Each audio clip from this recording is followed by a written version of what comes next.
Krishna Chaitanya, Prabhu Nityananda, Shri Advaita Gadadhara, Srivasadi Gaur Bhaktivinoda.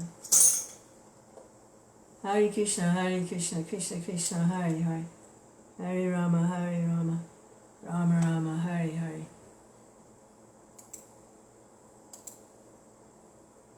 Krishna Chaitanya, Prabhu Nityananda, Shri Advaita Gadadhara, Srivasadi Gaur Bhaktivinoda.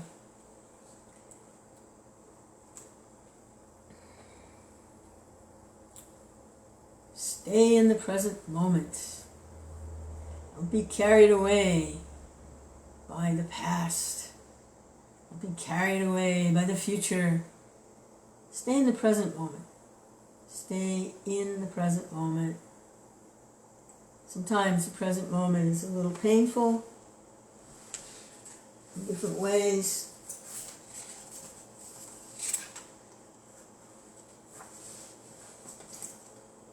But all of that can be adjusted by Kṛṣṇa.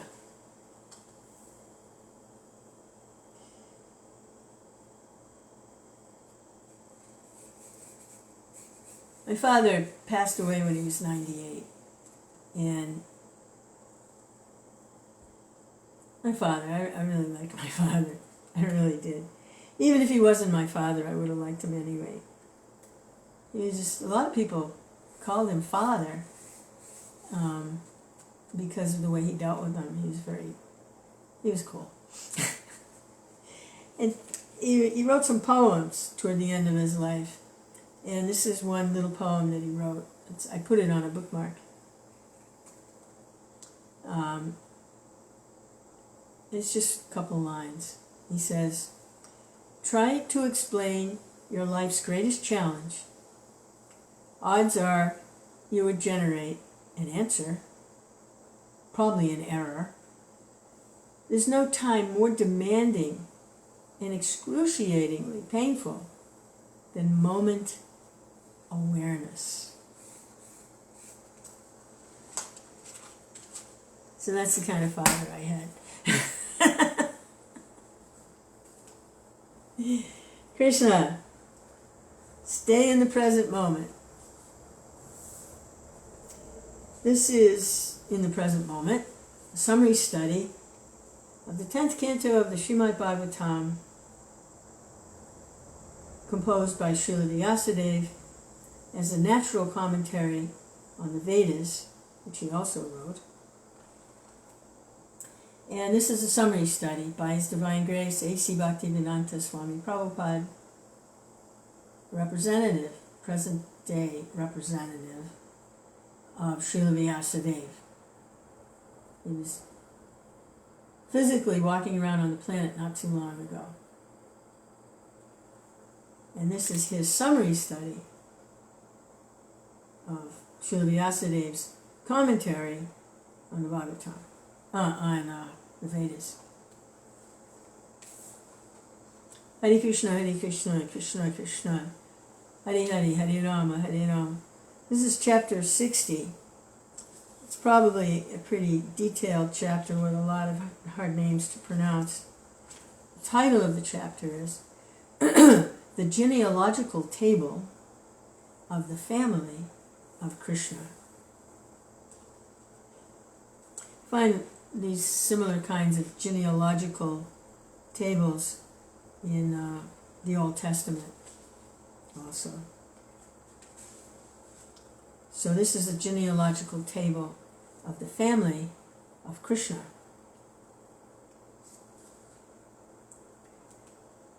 Kṛṣṇa had 16,108 wives. And in each of them he begot 10 sons, all of them equal to their father in the opulence of strength, beauty, wisdom, fame, wealth, and renunciation. Like father, like son. All of the 16,108 wives of Kṛṣṇa were princesses, and when each saw that Kṛṣṇa was always present in her respective palace and did not leave home, they considered Kṛṣṇa to be a henpecked husband who was very much attached to them. Every one of them thought that Kṛṣṇa was her very obedient husband. But actually, Kṛṣṇa had no attraction for any of them. Although each thought she was the only wife of Kṛṣṇa and very, very dear to him, Lord Kṛṣṇa, since he is Atma-Rama, self-sufficient, was neither dear nor inimical to any one of them. He was equal to all the wives and treated them as a perfect husband just to please them. For him, there was no need for even a single wife. In fact, since they were women, the wives could not understand the exalted position of Kṛṣṇa nor the truths about him. Hare Krishna, Krishna Krishna, Hare Hare, Hare Rama, Rama Rama, Hare Hare.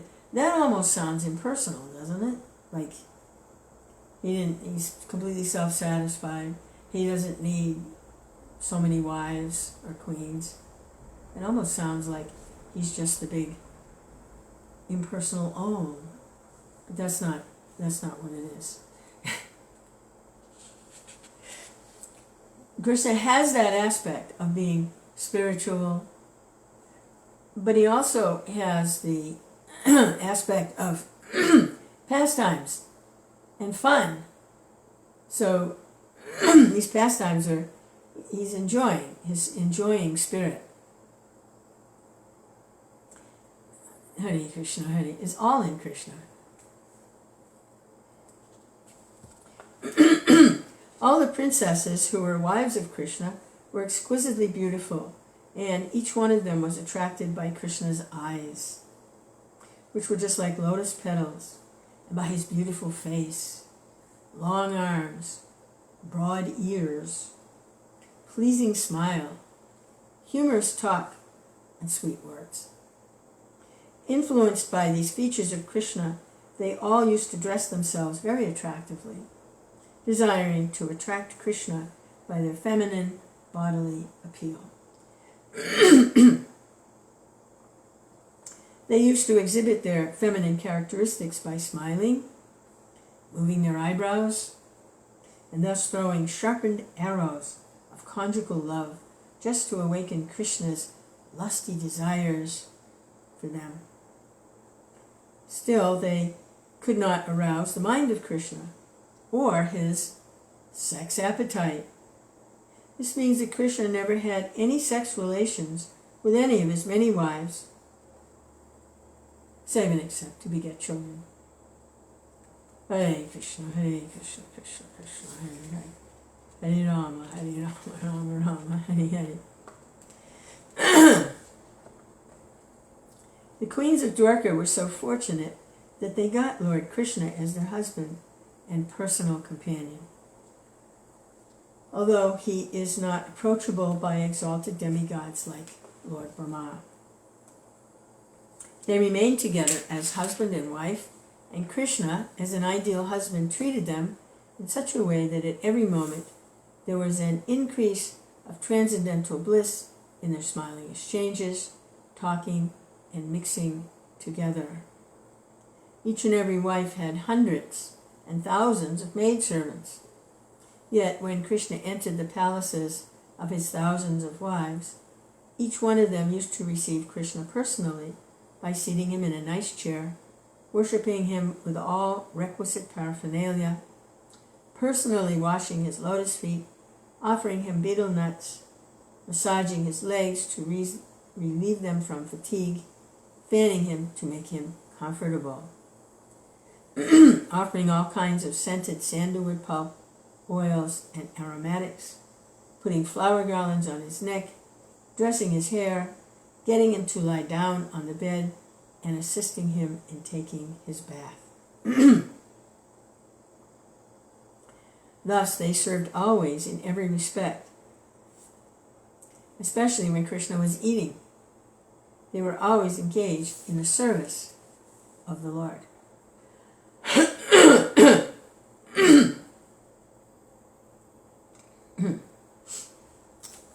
Of the 16,108 queens of Kṛṣṇa, 16,108.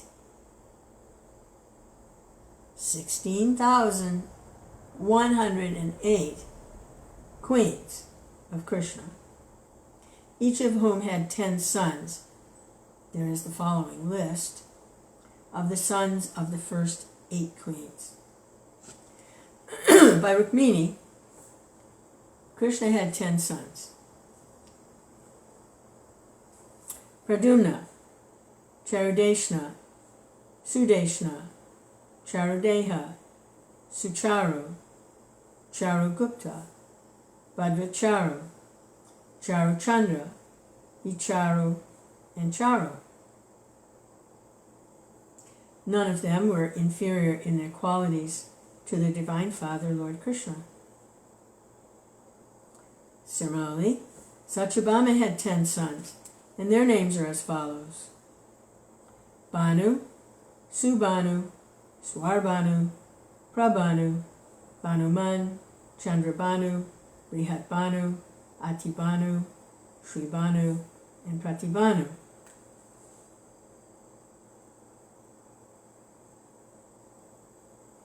Interesting, everybody's got a Bhanu in their name. I wonder what Bhanu means. Is there a glossary here? Yes, here's a glossary. Let's see what a Bhanu is.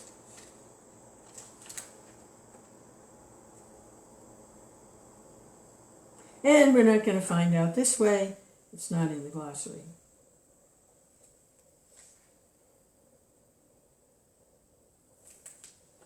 Bhanu. Does that mean friend? Bhanu? Hare Krishna. We will find out at some point. Oh, maybe. I bet I could find it. Google knows everything. Come on, Google, wake up. I bet Google knows what a Bhanu is.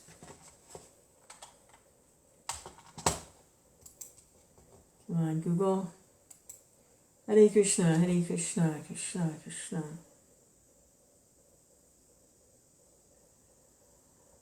Hare Rama, Rama Rama, Hare Hare, Hare Krishna. Bhanu, meaning. Okay, meaning in English. Let's see if we get that one.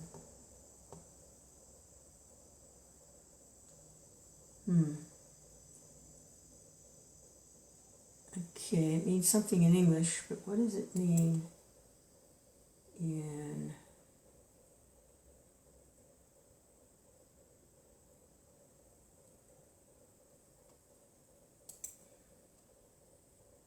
Light or brightness, Banu. Light or brightness. So they all had Banu in their name, the 10 sons, light or brightness.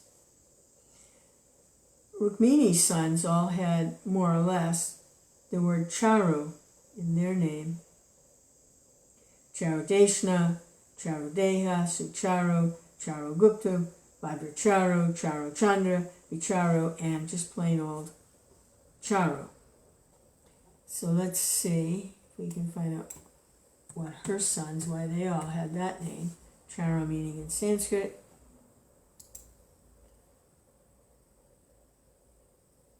Something beautiful, graceful, and pure. One who was radiant and graceful. Okay, so they all had that in their name. They were all Charus. The other ones were Banus. Now, the next queen, Jambavati, had 10 sons. Now, she's the daughter of Jambavan, who was the gorilla king. And I'd still like to really know what her bodily features were like if she was the daughter of a gorilla king.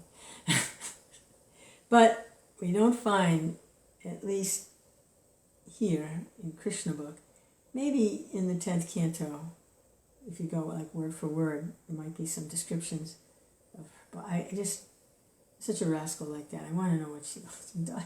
Hare Krishna. Anyway, she's Krishna's queen. She's a goddess of fortune. And she had 10 sons, headed by Samba, and then Sumitra, Parujit, Satyajit, Sahasrajit, Vijaya, Chitriketu, Vasuman, Dravida, and Kratu. So they had different kinds of names. Lord Kṛṣṇa was specifically very affectionate to the sons of Jambavati. By his wife Satya, the daughter of King Nagnajit, Lord Kṛṣṇa had 10 sons. And they are as follows. Vira, Chandra, Ashvasena, Chitragu, Vegavan, Risha, Ama, Shanku, Vastu, and Kunti. Amongst all of them, Kunti was very powerful. Kṛṣṇa had 10 sons by Kalindi, and they are as follows. Shruta, Kavi, Vrisha, Vira, Subahu, Bhadra, Shanti, Darsha, Purnamasa, and the youngest, Shomaka. For his next wife, Lakshmana, the daughter of the king of Madhya province,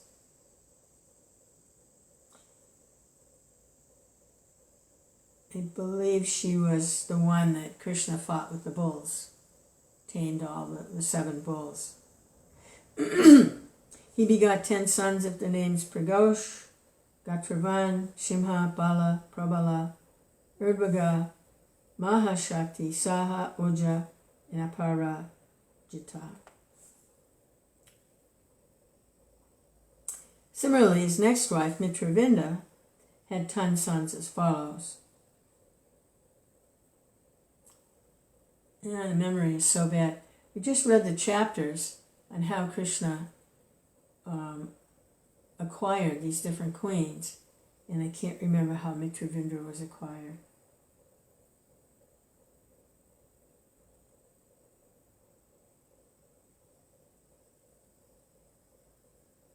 Hare Krishna. Believed there wasn't much of a challenge for Mitravinda, that she was presented very nicely and easily by her father, but maybe that's why I can't remember. They are as follows, Mitravinda's sons: Vrika, Harsha, Anila, Gridra, Vardhana, Anada, Mahamsa, Pavana, Vani, and Shuddhi. His next wife, Bhadra, had 10 sons of the name Sangramajit, Brihatsena, Shura, Praharana, Arajit, Jaya, Subhadra, Vama, Ayu, and Satyaka. Besides these 8 chief queens, Kṛṣṇa had 16,100 other wives, and all of them had 10 sons each.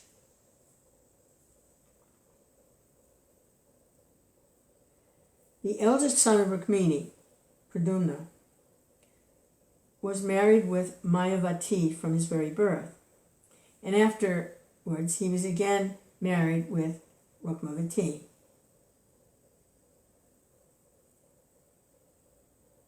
The daughter of his maternal uncle Rukmi. From this Rukmavati, Pradyumna had a son named Aniruddha. In this way, Krishna's family, Kṛṣṇa and his wives, along with their sons and grandsons and even great-grandsons, all combined together to include very nearly 1 billion family members. Hare Krishna. How many people are in China? Let me see. So we're looking at population comparisons. Population of China. 1.4 billion. So there's roughly 1.5 billion people in China. So Krishna's family members was just a little short of the population of China. Well, 1 billion.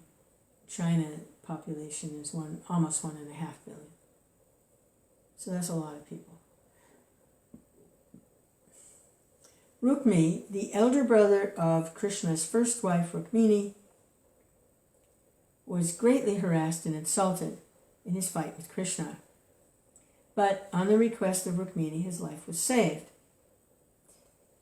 Rukmi tried to stop Kṛṣṇa from kidnapping his sister. Rukmi had arranged the marriage of his sister Rukmini with another king, Shishupal, one of his buddies. And Kṛṣṇa swooped in and kidnapped her just before the wedding, and Rukmi fought with him and lost. He lost his whole army, and even Kṛṣṇa kidnapped him physically, tied him up with ropes, and at the request of his new wife, Rukmini, he didn't kill him, but he disgraced him. Chacha is very proud, and Kṛṣṇa, they snipped at his beard and his mustaches and made him look like just ridiculous and let him go. And he looked absolutely stupid and foolish, all clipped, and like if you'd taken the feathers off a bird or something. He looked terrible. And he had been defeated, and instead of being killed, he was insulted and let go. So he was very angry, and he held a grudge against Kṛṣṇa and Balaram for that. He held on to that. He never let that go. So that was what's referred to here. Rukmi, the elder brother of Kṛṣṇa's first wife, Rukmini, was greatly harassed and insulted in his fight with Kṛṣṇa. But on the request of Rukmini, his life was saved. Since then, Rukmi had held a great grudge against Kṛṣṇa and was always inimical toward him. Nevertheless, his daughter was married with Kṛṣṇa's son, and his grandson was married with Kṛṣṇa's grandson, Aniruddha. So his daughter, Rukmi is the brother-in-law of Kṛṣṇa, which means he's the uncle of Kṛṣṇa's son. So cousins, they were married. That was common also in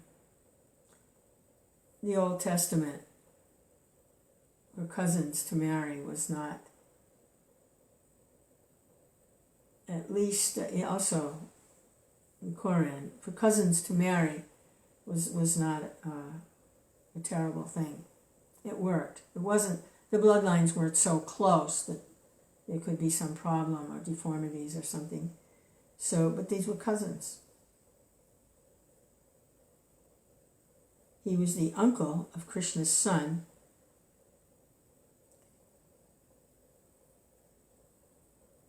and so cousins married. His daughter married Kṛṣṇa's and Rukmini's son, so they were cousins. And then also that went on with the grandchildren. The children they produced then was married with Krishna's grandson. So Rukmi had a granddaughter, and she was married with Krishna's grandson, Aniruddha.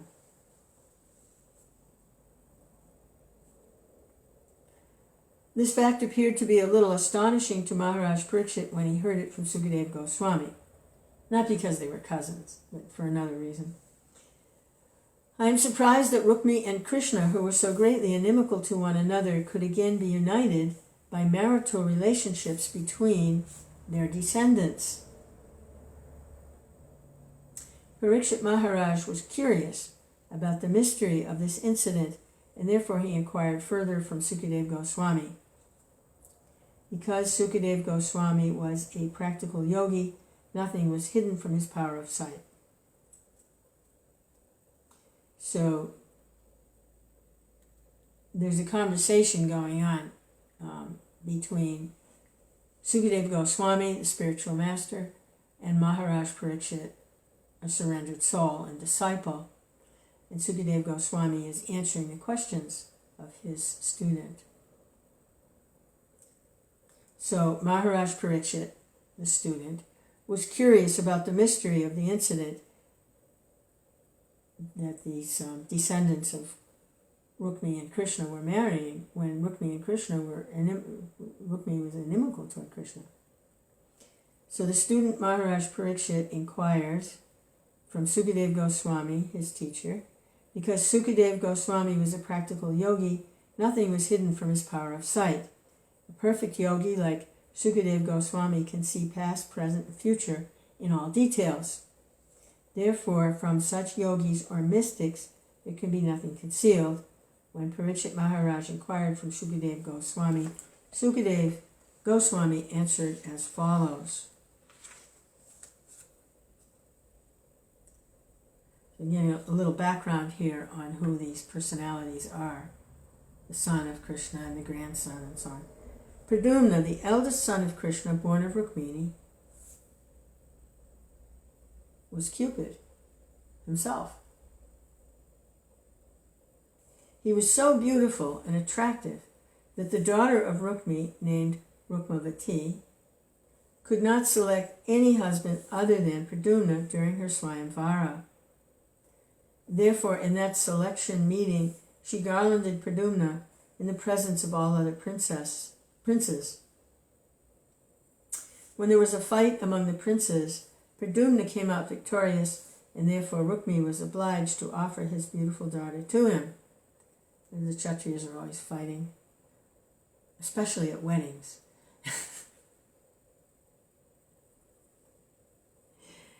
Although a far-off enmity was ablaze in the heart of Rukmi because of his being insulted by Krishna's kidnapping of his sister, when his daughter selected Pradyumna, Krishna's son, as her husband, Rukmini could not resist consenting to the marriage ceremony just to please his sister, Rukmini. And so Pradyumna became the nephew of Rukmi. Besides the 10 sons described above, Rukmini had one beautiful daughter with big eyes, and she was married to the son of Kritavarma, whose name was Bali. So we don't know what the daughter's name was, but she was beautiful and she had big eyes. Although Rukmi was a veritable enemy of Krishna, he had great affection for his sister Rukmini, and he wanted to please her in all respects. On this account, when Rukmini's grandson, Aniruddha, was to be married, Rukmi offered his granddaughter Rochana to Aniruddha. Wow. He offered his granddaughter to the grandson of Krishna and Rukmini, to the son of his son, actually. His daughter, Rukmavati. It's a big family tree. So you've got Rukmi and whoever he's married to, because he has children, we don't know her name, but she's there. And you have Rukmini and Kṛṣṇa over here. So Rukmini and Kṛṣṇa, Rukmini and Rukmi are brother and sister, okay? And Kṛṣṇa and Rukmini, they have a son, Pradyumna. Rukmi has a daughter, and she chooses Pradyumna as her husband. Rukmi's not happy about it, but it's her choice, and so the cousins marry. Okay? Then Rukmavati, does it say who she's married to? Well, she's married to Pradyumna, and they have a son. So Rukmi also has another child who gives birth, and then he has a granddaughter. So Rukmavati and Pradyumna, they give birth to Aniruddha, grandson, and the son of Rukmi's daughter. And Rukmi has a granddaughter. So when they're of marriageable age, her name is Rochana, she offers Rochana. Rukmi offers Rochana. So they all have blood ties, but it's distant enough that, there's no problem there. It's not incestuous. So on this account, Rukmini's grandson Aniruddha was to be married. Rukmi offered his granddaughter Rochana to Aniruddha. Oh, here we go. Such marriage between immediate cousins is not very much sanctioned by the Vedic culture. But in order to please Rukmini, Rukmi offered his daughter and granddaughter to the son and grandson of Kṛṣṇa. Okay, it's there. It's not very much encouraged, but it's there. So it's here. In this way, when the negotiation of the marriage of Aniruddha with Rochana was complete, a big marriage party accompanied Aniruddha and started from Dwarka. They traveled until they reached Bojikata, which Rukmi had colonized after his sister had been kidnapped by Kṛṣṇa.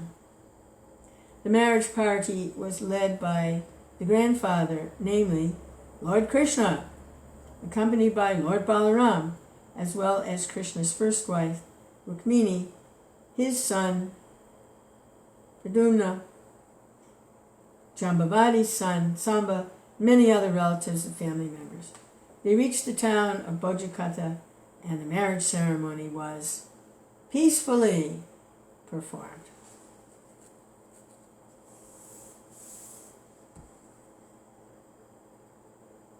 The king of Kalinga was a friend of Rukmini's, and he gave him the ill advice to play with Balaram and thus defeat him in a bet.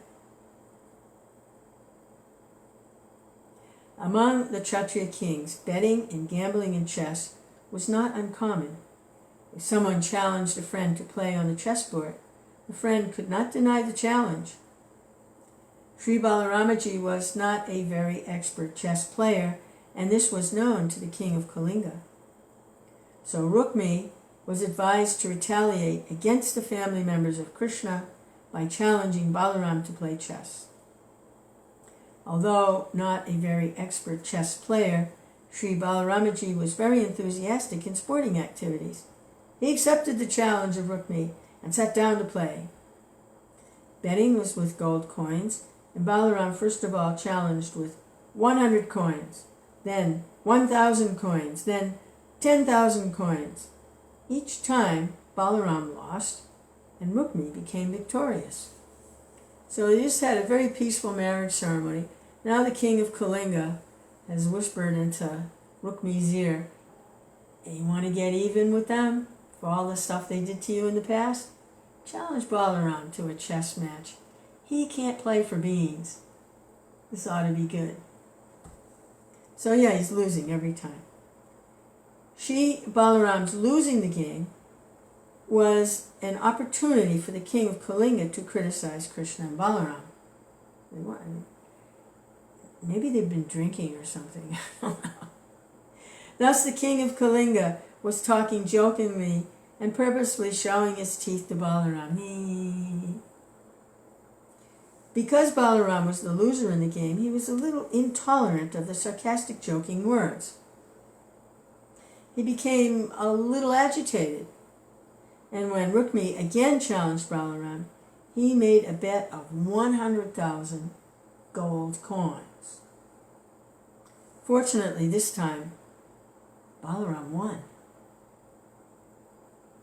Although Balaramaji had won, Rukmi, out of his cunningness, began to claim that Balaram was the loser and that he himself had won. In other words, he cheated, I won. He was cheating, I won. So we know that other famous gambling match. It wasn't chess, it was some other kind of game with dice. And the Kurus, Duryodhana, had Sakuni playing for him with magic dice, and they were cheating. And the Pandavas lost everything, including their wife, Draupadi. So this kind of thing going on here.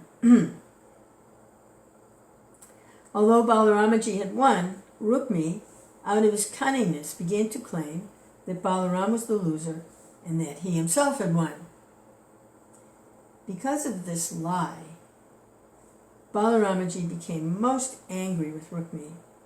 His agitation was so sudden and great that it appeared like a tidal wave in the ocean on a full moon day. Rage. He went into rage. Blind rage. Balaram's eyes were naturally reddish, and he became agitated and angry. His eyes became more reddish. This time he challenged and made a bet of 100 million coins. This is what gambling does, you know. A lot of times people that lose, they keep betting more and more and more, trying to win back everything that they lost. You don't know when to stop. And they eventually lose everything. But here we see Balaram became angry and challenged 100 million gold coins. Did he win? Did he lose? Did he win? Did he lose? Again, Balaram was the winner. Hare Kṛṣṇa. Haribo. Haribo Sachit.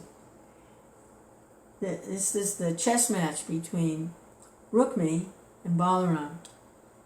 And Balaram was losing, now he's winning, and they're claiming that he cheated, and he's getting angry. So he bet 100 million gold coins. He's furious, he's angry. And did he win? Did he lose? He won! Again, Balaram was the winner, according to the rules of chess.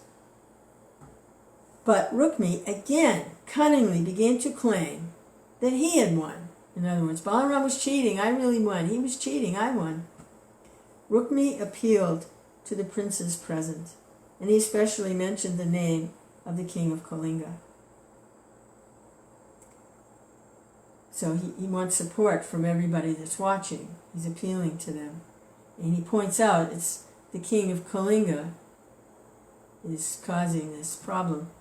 At that time, there was a voice from the air during the dispute, and it announced that for all honest purposes, Balaram, the actual winner of the game, was being abused, and that the statement of Rukmi that he had won was absolutely false. So this is a voice coming, like Kamsa heard the voice announcing the eighth son of your wife is going to kill you. Well, here's that voice again, the voice from the sky. Balaram is the actual winner. Rukmi is telling a lie, it's false. In spite of the divine voice, Rukmi insisted that Balaram had lost. And by his persistence, it appeared that he had death upon his head. Falsely puffed up by the ill advice of his friends, he did not give much importance to the oracle, and he began to criticize Balaramaji. So he's listening to bad advice, bad counsel. He said, "My dear Balaramaji, you two brothers, coward boys, only, may be very expert in tending cows. But how can you be expert in playing chess or shooting arrows on the battlefield? These are arts well known only to the princely order." So they're related through marriage 3 times. Kṛṣṇa married Rukmi's sister, and then Krishna's son married Rukmi's daughter, and then Krishna's grandson, Aniruddha, married Rukmi's granddaughter. I mean, they're really connected, like uncle all the way. So this is a family quarrel, again, families. So he says, "You just tending cows. How can you know what us Kshatriyas know? We don't even accept you as a Kshatriya." Hearing this kind of pinching talk by Rukmi, and hearing the loud laughter of all the other princes present there, they were all laughing, Lord Balaram became as agitated as burning cinders.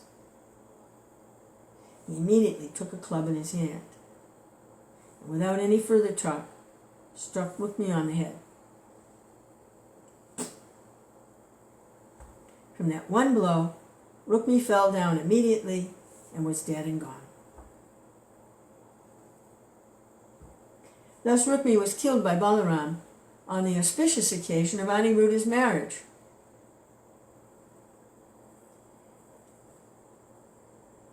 These weddings, boy. These things are not very uncommon in Kshatriya society, and the king of Kalinga, being afraid that he would be the next to be attacked, fled from the scene. Before he could escape even a few steps, however, Balaramaji immediately captured him, and because the king was always showing his teeth while criticizing Kṛṣṇa and Balaram broke all his teeth with his club. The other princes who were supporting the king of Kalinga and Rukmi were also captured, and Balaram beat them with his club, breaking their legs and hands. Quite a wedding. They did not try to retaliate, but thought that it was wise to run away from the bloody scene. So that was the marriage party of Aniruddha and Rochana. During this strife between Balaram and Rukmi, Lord Kṛṣṇa did not utter a word,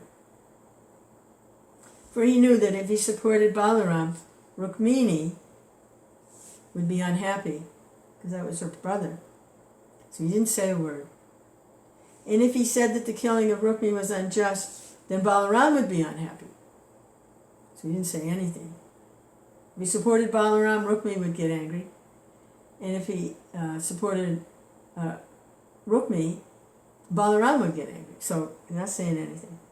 Therefore, Lord Kṛṣṇa was silent on the death of his brother-in-law Rukmi on the occasion of his grandson's marriage. He did not disturb either his affectionate relationship with Balaram or with Rukmini. After this, the bride and the bridegroom, Rochana and Aniruddha, were ceremoniously seated on the chariot, and they started for Dwarka, accompanied by the bridegroom's party, the Yadus that had come. The bridegroom's party was always protected by Lord Kṛṣṇa, the killer of the Madhu demon. Thus they left Rukmini's kingdom, Bhojakata, and happily started for Dwarka. Hare Kṛṣṇa, Hare Kṛṣṇa. Krishna. Krishna Chaitanya. Hare Kṛṣṇa, Hare Kṛṣṇa, Krishna Krishna, Hare Hare. Krishna's pastimes are very colorful. Krishna. Anyone who's killed by Krishna is liberated, so it has a happy ending. Hare Krishna, Krishna Krishna, Hare Hare. With me. Hare Krishna, Krishna Krishna. Hare Hare, Hare Rama, Hare Rama. They don't take birth in the material world again if they're killed by Krishna. But if they're inimical, they may not qualify for joining Krishna in his pastimes. But they don't take birth in the material world again. So at least that much. They're freed from that much suffering. But a devotee of the Lord who is developing actual love of Godhead isn't interested in that kind of liberation. That's where the demons go. And the ones that are inimical to Krishna, they go and hang out in the spiritual atmosphere. They hang out there. But there's no activities, there's no loving relationships. They just exist.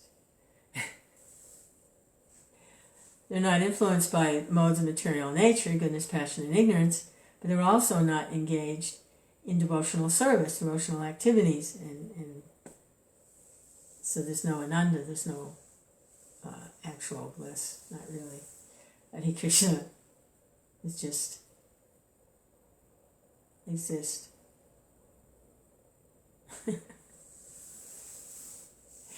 So the devotee of the Lord, they're not interested in that kind of liberation. Hare Krishna, Krishna Krishna, Hare Hare. Hare Rama, Hare Rama, Rama Rama.